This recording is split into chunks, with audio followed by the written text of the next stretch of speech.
punyal na ubod ng talim, punyal na kumikinang sa gabing madilim.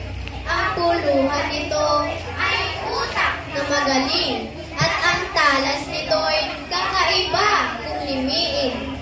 Sa nakaraan, sa ngayon'y patuloy na hinahasap na ang gamit ay kay daming mga dila.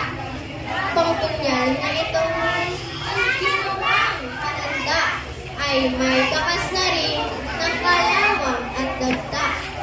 Ang punyal na ito ay wikang Pilipino, magtutulong mamulat sa pag-ikot ng mundo. Ito'y matigas na bato na pag di-ipukol ay di malaman kung ano. Mula sa isang bibig ay kumalat ng kumalat. Mangyari dala-dala ng vapor na laging naglalayo. Tulad na kamandag ng ahas na sa isang sarili ay nagpapalakas. Wika sa malayo ay kakaiba sa narito. Iba ang sa kanya, iba rin. At dahil tayo ay kapwa Pilipino, yakapin natin ang wikang Pilipino. Magaling magkaisa kung may pagkakaunawaan. Madaling makakita kung may liwanag na natatanaw. Madaling mananggol kung may lakas na taglay.